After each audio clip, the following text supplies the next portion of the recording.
Welcome, everybody. It's time once again for the next chapter with Charlie Hedges as he explores turning the page on his life and yours. Hey, Charlie. What's up, Paul? Such a pleasure to be here with you. Today, we have yet another favorite guest, Caitlin Cogan Doemner, who is, I must say, is one of my dear friends. Now, after studying at Oxford University and then receiving her MBA from Biola University, Caitlin co-founded and launched her sales management company in 2013. In less than 3 years, they had earned their first $1 million.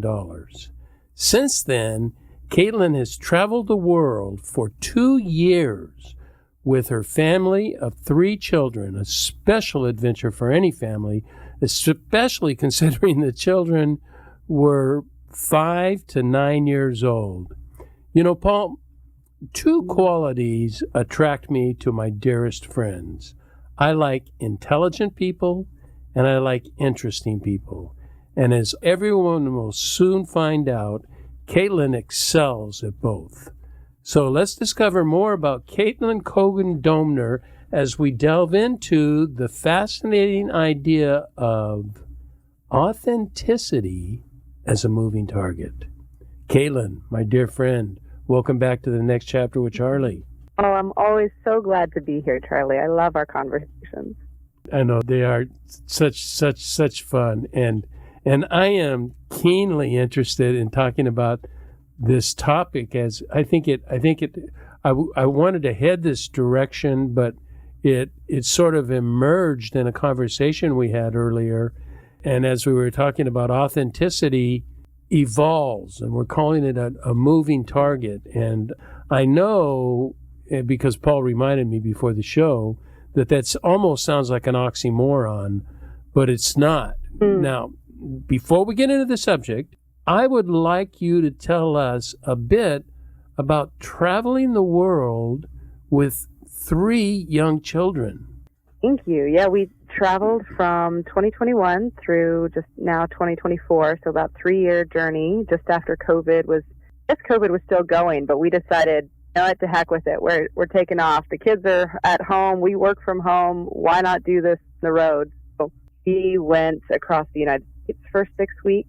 And then we jumped down to Mexico, through Central and South America, hopped over to Antarctica for a couple of weeks, went over to Southeast Asia, went through Thailand and Cambodia and Bali and the Philippines, and then down to Australia. We did a road trip from Cairns.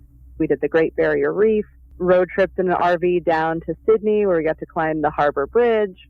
Then we're home for a brief stretch to help parents with health issues, and then over to Europe. We did Greece, Turkey, and touched briefly on Egypt, which was our 7th continent. So we officially got to all 7 continents over 3 years with 3 kiddos, and now we're back stateside. Amazing. Tell me, you know, the common question would be, what would be your favorite? But I don't believe in favorites, because it all depends on the moment. A favorite, it all depends on the moment I'm answering the question. There are so many, but tell me a couple of things that really you felt that you personally grew, that enhanced the character and experience of Caitlin. Yes. So I think Antarctica was one of our most surprising adventures. We had friends who told us, we have to do Antarctica. We was like, really? Because it's expensive and logistically challenging. And what is there to see? Ice and rock? We weren't exactly sure why we were going to Antarctica, except that our good friend said we had to, and we liked the idea of hitting 7 continents. So we made the trek, like I said, all the way down. It took us 6 months to slowly get to Ushuaia, the southernmost city in the world, Argentina. And then we had this 2-week cross the Drake Sea over to Antarctica, and 10 days wandering through the little inlet. And the thing that just became this life-changing experience for a couple of reasons. Number one, I think, was the contrast between being on this French cruise line where was meant to hold 250 people, and there were only 70 people on the boat. The staff outnumbered us 2-1. We were having like 5-course meals every single meal, a whole table just dedicated to cheese, like the height of human civilization and luxury. Then we would get in these boats, and they would take us to the land, and there would be no sign of human life. Even when you get out into nature in the United States, at least, or most of the parts of the world, you can see other humans, you can see trails, you can see houses, you can see, like, it is very hard for us to escape human thumbprint, no matter where you are in the world. But going to this place where it is just nature, it almost felt like an alien planet, like Hoth from Star Wars, right? Uh-huh. But seeing that pristine landscape where nature reigns, like we weren't allowed to get close to the penguins. We got to see every kind of penguin, multiple seals, orca whales, humpback whales. Like it was just this cornucopia of Mother Nature showing us her best work. And it was so dark and clean. I remember when we came back to the inlet and we were watching the landscape, you started seeing a couple of buildings on the horizon, and you started moving into the cityscape.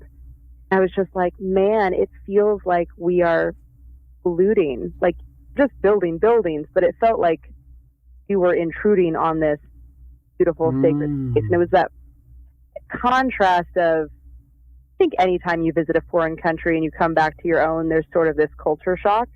But in this case, it wasn't a culture shock of, we eat different foods or we speak a different language. This was a culture shock on a species level of recognizing, oh, it's a shock to be human again. And what does that mean now that I can have something to compare it to? So it ended up being really dramatic shift in just how I think about our relationship, nature. That's a great insight. And you know, as you heard from other people, about Antarctic or Antarctica? Antarctica. Mm-hmm. Oh, and is that we've just started doing cruises. We've only been on one, but we've got another one planned. And no matter who you talk to, they tell you the number one cruise spot in the world is Antarctica. And you're thinking, of any place I'd go in the world, why would I go to Antarctica? And you just explained it to us, why we would do that. Mm. Yeah, it was beautiful. We lucked out. We had 2 National Geographic people on the boat with us. One was a photographer. He's like down on the ice with me, teaching me how to take pictures of these newly hatched penguin baby chicks. And then the other one was a journalist, and he was teaching my kids how to write good stories, like the 3 Ps. There's person, there's place, and there's plot. And he also taught Cora how to knit. So, right, we just had these really unique little stories that it felt like it was a private cruise just for us. It was like, thank you, God. What a nice, that was a lot of fun.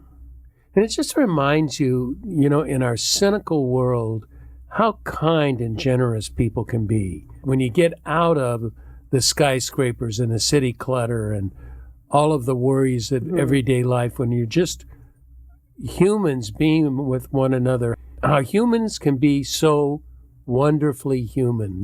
That's a beautiful story. I love that. Yeah. It is funny you mention that, because when we came back to the United States during that like little sabbatical in the middle, we had just spent so much time in Southeast Asia. I hadn't expected to like Asia, but if I were going to go back and live somewhere, it'd probably be in Asia. Like everything is clean, everything is safe, people are all consistently nice and polite. In Bali, I left my home and my heart, Bali. It is my second home. I would love to go back there and spend some serious time, but they have just such a beautiful relationship to the world, and their spirituality permeates everything that they do. Like they wrap silk around trees, and they create little incenses that they put on their home shrines, and leave food out for the animals. Like they are completely in relationship with God and nature all the time, in a way that even the most devout religious people here in the United States have no concept of what it likes to just live and breathe for faith. You know, that's part of So we left. Oh, go ahead. I was just going to say, so coming back to the United States after being really sensitized to that beauty and spirituality, did feel like coming back, felt like we were descending into like this spiritual smog. Like almost as soon as the airplane hit the tarmac in Los Angeles, felt like I had this sense of tension and anxiety and despair that just sort of washed over me. And I was like, oh my gosh, like Americans don't even realize, it's like when you're in a polluted city, you don't realize that the air is not clean until you get out into nature. Like, oh, this is what it feels like to breathe fresh air. And then you have to descend back into the valley and you're like, oh, maybe I don't want to live like this anymore. But I think Americans just take it for granted, this sense of... But it consumes you so quickly. Communism. Within days or weeks, you're back into it. Maybe since you were gone for so long, you're not. But it just doesn't take long for this need to have more and stuff and produce and, our whole way of life is... and isolation. Yeah, you're expected to do everything alone here in the United States. And actually, Paul and I had a good conversation about this when we were in Guatemala, that there is no self-sufficiency in third world countries. You are live and die by your community.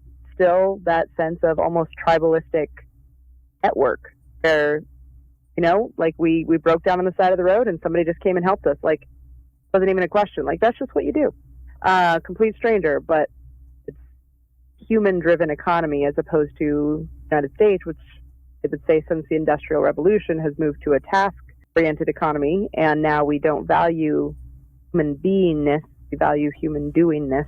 Yes. And how much can you produce, and what are you worth, and American, like, self-made man myth that really drives us to be alone, and it's extremely toxic for us. We are inherently pack animals, in my opinion.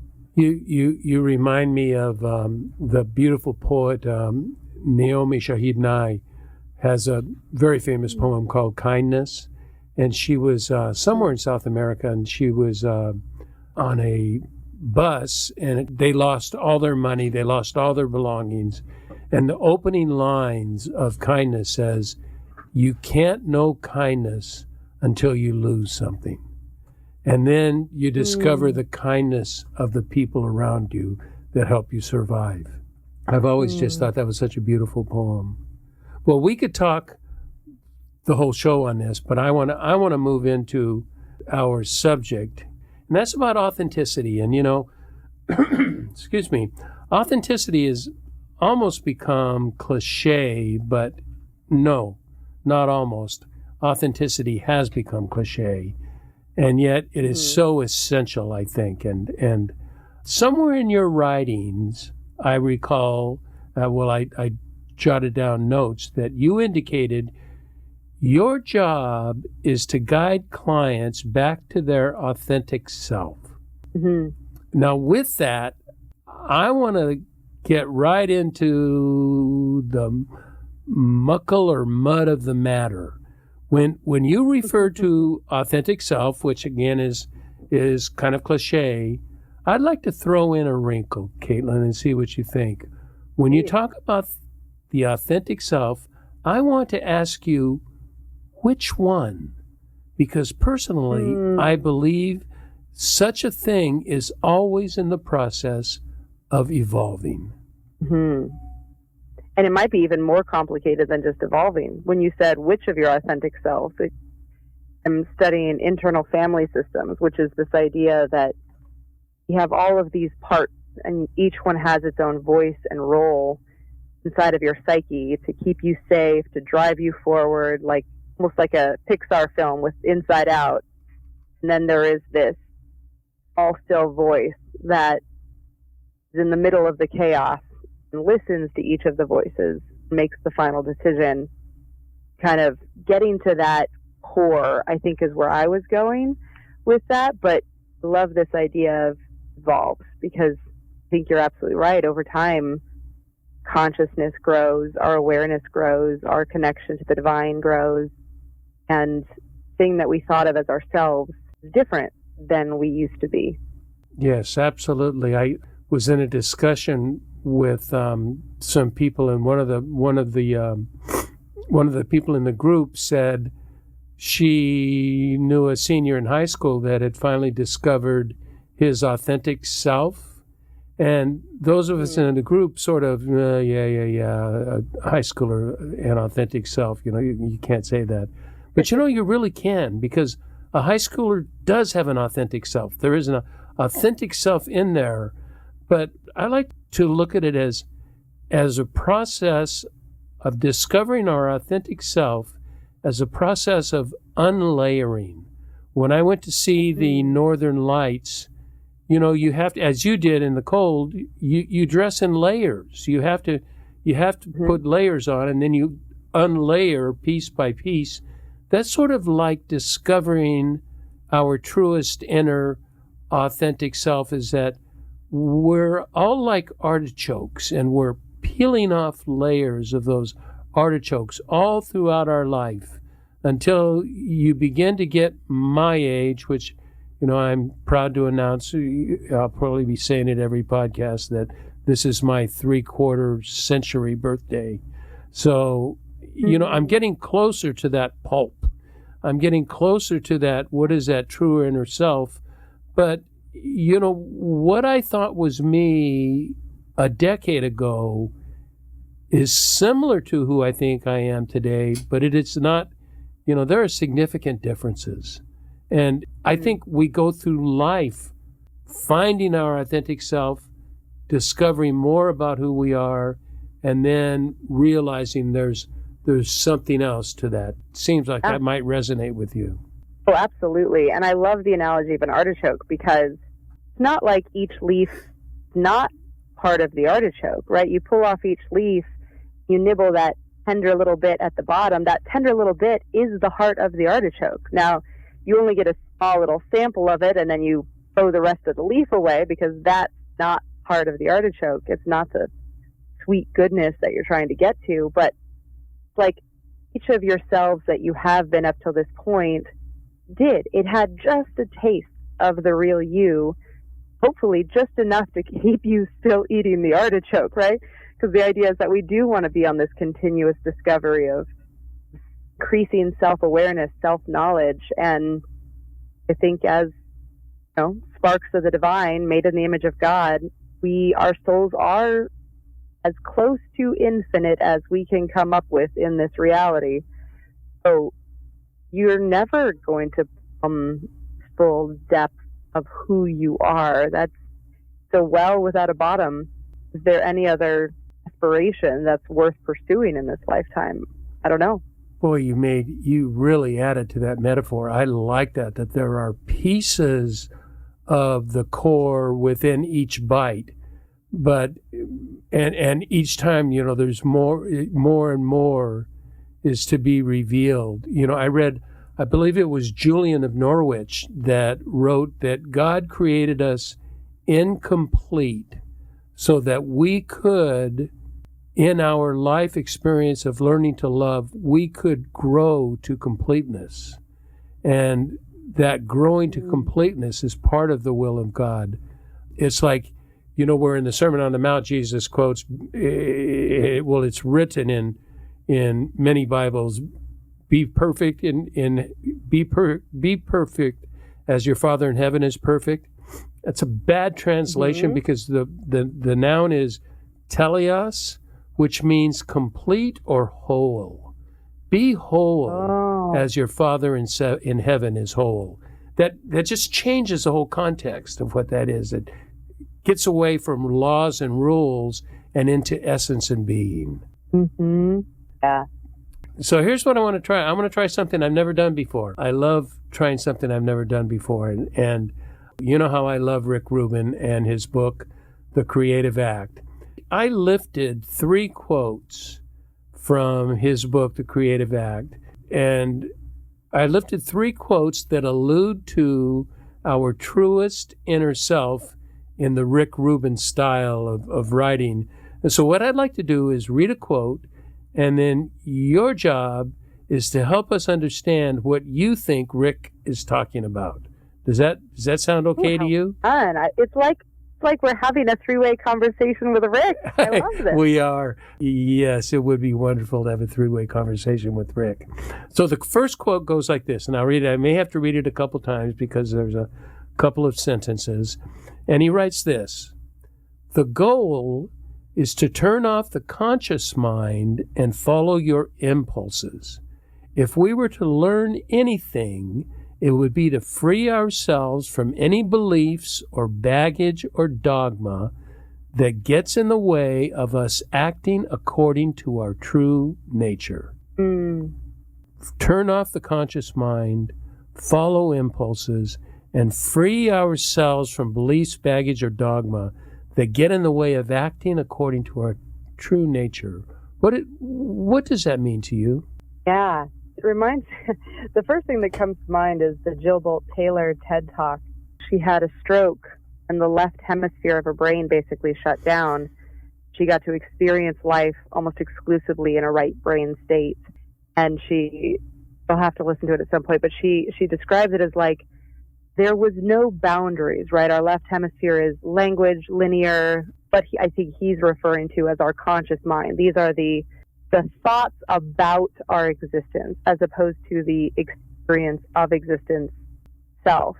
So she talks about in the right brain, it was just pure experience. Like she couldn't even differentiate where her molecules ended, the floor's molecules began. Like there was just a sense of complete oneness with the universe, that she was not separate from it. Her job was to just be in perfect appreciation for all that is. And she said, and then sometimes my left hemisphere would come online and go like, "Hey, we're in trouble. Dial the phone, like dial 911.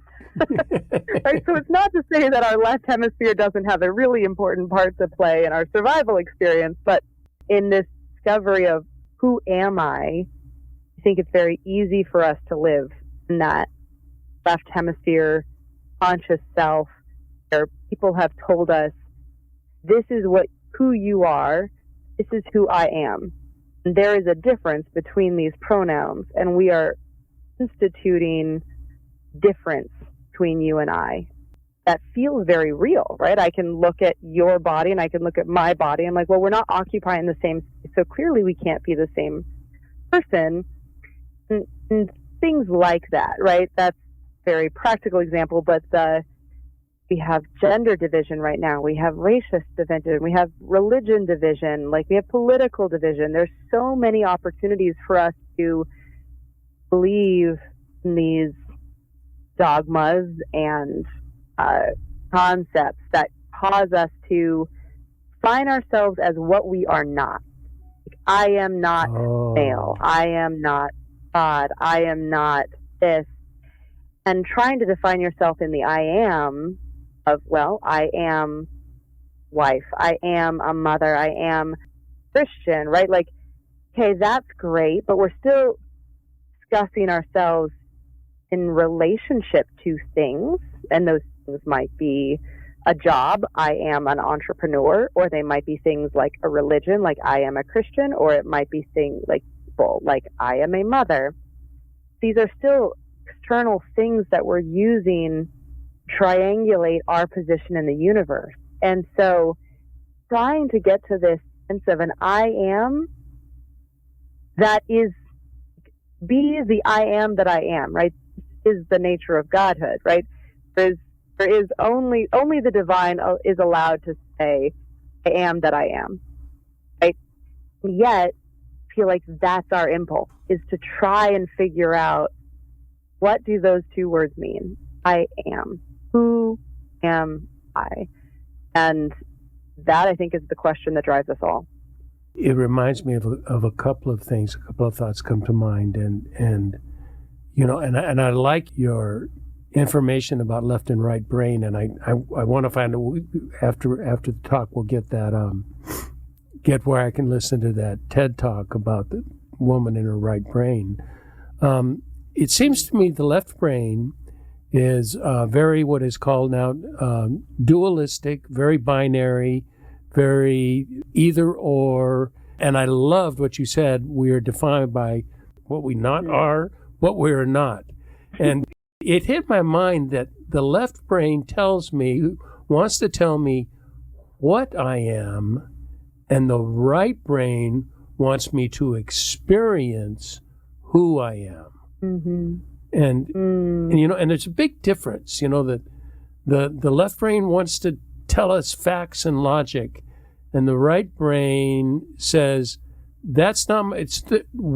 There's nothing wrong with facts and logic, but there's a whole different side of life, and that different side of life is, as you said, experience. That we have this experience, especially with the divine, this intimate experience of love that changes and defines everything so much richer. You know what I think we need to do, Paul? I think, because we're going to go to maybe 3 more questions. But let's take a break now, and then we'll go and explore this further.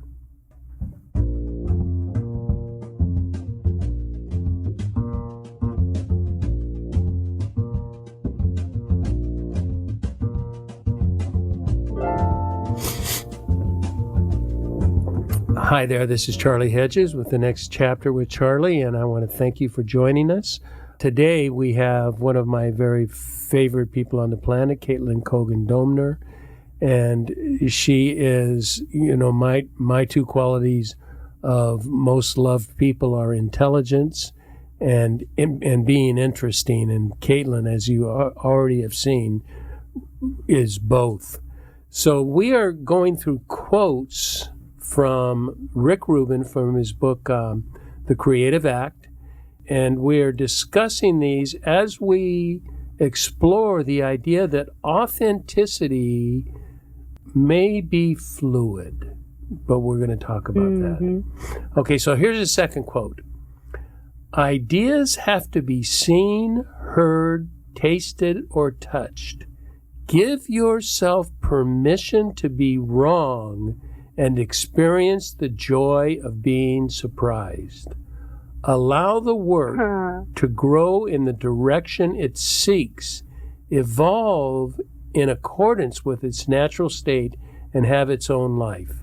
But I love that. Give yourself permission to be wrong and experience the joy of surprise. And I think in that experience of surprise, we discover our essence. What do you think? Love this idea. And I know he's talking specifically about art, this concept of incarnation, that we are taking the things that are in our minds or in our hearts, and we're incarnating them as art. And I love that idea that ideas need to be seen and felt and heard, and the being wrong. One of the most freeing things that I heard as an artist was this, proverb of the pottery master who assigns one student to say, you will make the perfect pot. He says to the other student, you will make as many pots as possible. And at the end of the month, let's say, person who just made the most pots ended up making the most perfect pot, because it was just this constant iterative process. You just make it, doesn't work, do it again. Make it, it doesn't work, you do it again. And you're not treating this idea as precious. It doesn't have to be perfect. It's not possible, even. Allowing yourself to be wrong, to fail ethically, to make mistakes, to throw clay on the wheel and have it, crumble in your hands. That it's that experience of interacting with the idea, with the art, that gives you that feedback you need. If you think of ourselves as that clay, that art, like we are the clay in the potter's hands, right? There are going to be times when our lives completely implode. We're like, well, that did not go the way I thought it would. Great. I'm going to give myself permission to learn. And hopefully the thing we're surprised at is we're surprised at how strong we are. Surprised at how resilient we are. We're surprised at how compassionate we can become. And we've had these thick failures in our lives, and we realize that this is all part of the learning process. This is all part of the discovery. I didn't know that about myself until this thing happened, which pulled the rug out from underneath me, and I'm flat on my back staring at the ceiling, right? You also don't know who your people are, right? Who comes and supports you during the hard times and the dark times, as opposed to bright, shiny, everything is perfect. My life is an absolute success time. So I think it is really important to have, if you think of a tree, the tree has its seasons, the season of high summer when leaves are green and the fruit is abundant and everything is strong. This is when the tree is growing really big. In the winter, this is when it gets grow deep. This is when it gets like prune anything that's no longer serving the tree and let go and go inward as opposed to going outward. And I feel like our kind of, I will say mostly Western conception of growth always has to be bigger, newer, better. We don't have much of a concept of growth being retractive, of contractive, that we need to come inward and go smaller sometimes. And that is also a form of growth. It just doesn't look the same on the outside. You know, I had a poet on the podcast last week, and I read his poem for today. He says, there is no such thing as being revived. We do not get revived. We need to die and then be reborn into something fresh and new. And I think death is under evaluated or under respected. Death is part of our life.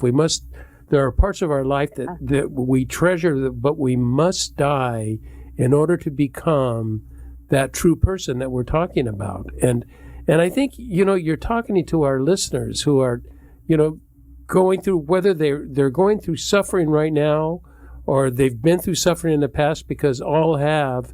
Yet most people, not everyone, but most people will tell you it was one of the greatest growing periods of my life, was that breakup, that loss of a job, that death of somebody I loved, the hard things of life. And then you said something else that really struck me. When you were talking, you were talking about community, and that when we are going through difficult times, and the times that we have been wrong, that community comes along. And you know what is nice? Sometimes I find frequently, someone comes along that we did not expect. We did not think this would be our momentary Messiah that would offer this breath of hope. And there is this wonderful joy of surprise at that. Oh, I didn't anticipate this. Yeah, we actually had that conversation last week, you and I. Did we? You were the breath of life that I was surprised by, but it was perfect divine timing. Your words were life to my soul. Thank you, Charlie, for being such a good friend.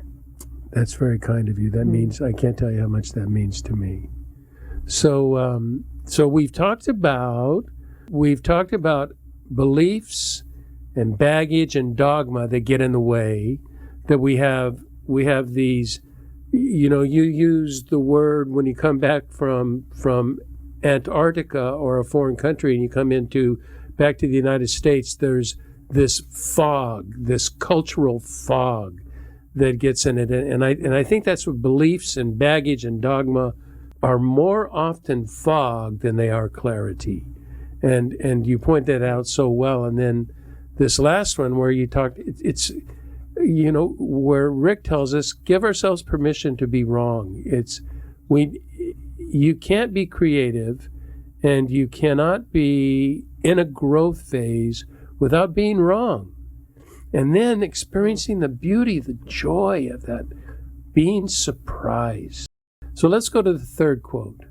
And this will be our last Rick Rubin quote. And here he breaks all the rules by talking about this. And he's talking, we need to set a context for the audience. And he's talking about artists. But I think he's talking about all of us, but he is writing specifically to artists in this. And he said, a rule is any guiding principle or creative criterion. So there are, when we're trying to create, there are rules, there are principles and criteria that we use, that we stay inside to make it that art. So he says, a rule is any guiding principle or creative criterion. The rules artists learn, however, are different. The rules are assumptions, not absolutes, and they are only of value as long as they are helpful. To the left brain conservative thinker, that is heresy. Is it not? Yeah. Is it not to say that rules are assumptions, not absolutes, and their only value is if they are helpful? Ouch. Yeah. If you put that into a religious context, yeah, that's going to get you burned for sure. Yeah, break out the stakes and the wood and light a match. Yeah, well, I would say from an art perspective, it's fun to think about. You can play with rules. Like a sonnet isn't a sonnet unless it has an A, B, C, D, E, D, like right all the way, and then it ends with a couplet of D8. So look at you. You're choosing, right? Yeah, that's flashback to bachelor's degree in English. So you're having this form, and the form literally informs the art. It's kind of like, you don't really get to have a game unless there are rules. If a basketball game without rules about where you have to stand to throw the ball or how many points are on the clock or are you allowed to push people or not, without rules, you don't have a game. Without form, you don't always have art. But I think what he's saying in the art world is take the rules about form and explore them. See if they're serving you. If they are serving you, follow them. If you've written sonnets your whole life and somebody's like, you know what, I want you to do free form, it'll freak you out. Like, that's not poetry. You have to go back to questioning everything you think about your craft. I think so important, especially when we take this into real life, right? Where these ideas of good and evil and right and wrong and what's acceptable and what's not acceptable. I mean, even if you're coming from a pretty conservative Christian worldview, you can compare the Old Testament to the New Testament and recognize, wow, rules of the game really changed in 2,000 years. Like, time between David, when, killing people and murdering whole crowds of people just because of their ethnicity, and then we get to the Holocaust and we're like, oh no, it's not okay to kill people based on their ethnicity anymore, right? But we have a massive shift in our ideas of what's happening 4,000 years removed. So this idea that the rules are only there to be helpful reminds me of when somebody asked Jesus, what is the most important commandment? He said, love the God with all your heart, mind, soul, and strength. And the second is like it, which he means is just an extension. It's the same thing. And love your neighbor as you love yourself. Right? So he basically comes back to like, well, which of the rules is the most important rule? None of the rules are important. The spirit of love is the whole thing point. Like you guys miss. Yeah. That is so true. And then, Jesus also said, remember, the Sabbath was made for man. Man was not made for the Sabbath. Yes. So rules were made for us. We were not made for rules. I'm gonna throw in I have a new theology of sin. And sin is a 4-letter word in the world today. No one wants to talk about it. And I be one. And so I've changed my concept, but I think I don't like the idea because I think it's misunderstood. I look at sin as a distraction. God hates sin not because God hates your behavior, because you are not doing the rules correctly, because the cross took away the rules. That acceptance is because of behavior. Instead, what if sin is distraction, and God hates distracting. Anything that distracts us from love, the love of each other, the love of our children, and the love of God is evil. It is wrong. It is bad. And so that's what the rule is. The rule is soft, is to be wary of your distractions, of personal wants and needs and ego and that sort of thing. And instead, be not distracted, but be focused on love. What do you think about my crazy interpretation? I love that. So God is love, and we are God. That is our divine being. We're coming back around to that topic of authenticity again. Like, only way for us to be our true selves is to be love. Completely. Full stop. Love ourselves, to love others, to love God, and recognizing that those divisions between you and me and him are cloudy at best when we're seeing things clearly. Great way to put it. I want to close our time with a Caitlin Cogan Doemner quote and have you speak to it, because you used a verb that it's one of those nouns that you turn into a verb. I like this. And you say, I midwife people's hopes and dreams. I midwife. I bring into essence people's hopes and dreams into a clear and actionable plan that ensure they get clarity, confidence, and accountability. But I'm excited by the first half mostly, is that you midwife hopes and dreams to become real. How do you do that, Caitlin? What does that mean, and what do you do?